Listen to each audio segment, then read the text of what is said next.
I know why you almost said football, because Lombardi. Football's right around the corner, too. And Lombardi, yes, of course. Exactly. Sure. I'm thinking about football, too. But enjoying these summer temperatures. Yes, and we're going to get a healthy dose of the summer heat tomorrow. Ooh, so, okay. yeah, that's when the peak arrives. Yeah. So, not quite to football fall weather just yet, but it is going to be right around the corner. As we currently sit at 82 degrees, up anywhere from 5 to 10 degrees across much of the I-5 corridor compared to our afternoon highs yesterday. But the sunshine in abundance with a few bubble-up thunderstorms out over the high terrain of the Cascades. You can see them here up and down the Cascades, anywhere from southwest Washington through central Oregon, as we steer clear of any cloud coverage for the I-5 corridor and breaking down a lot of that cloud coverage along the coast as well. A few lightning bolts now starting to fade as it tracks its way closer to the Dalles. The good news is we are picking up on that fire that might potentially see a raindrop or two. The Burdoin Mountain Fire could potentially see a few raindrops, which would be beneficial as that lightning threat starts to fade. But those thunderstorms definitely bubbling up out over the high terrain earlier today,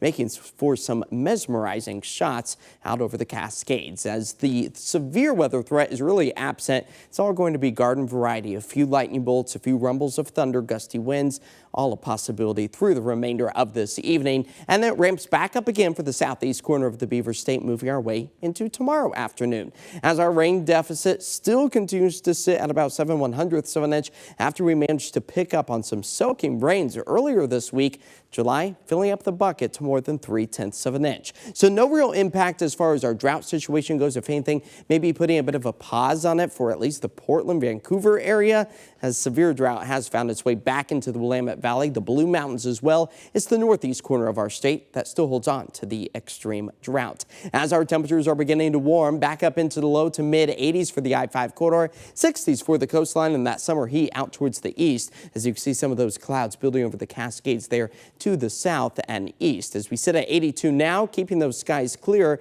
as temperatures fall back into the 60s and eventually the 50s as the trough of cooler air starts to retreat its way further to the north with a linear jet stream just to our north. That's going to allow for some of that summer heat to arrive Wednesday, Thursday, before it fades again by the end of the week with this next trough of slightly cooler and potentially slightly cloudier conditions as well. Futurecast shows that the sunshine is going to be in abundance for the start of the day tomorrow, with the exception of the coastline dealing with the marine layer, but more sunshine by the afternoon. It's a rinse and repeat scenario for your Thursday as temperatures slowly start to cool as we move our way into Friday and eventually into Saturday and Sunday. 60 degrees, that's where we are falling to tonight with clearing skies. Temperatures tomorrow back up into the low 90s.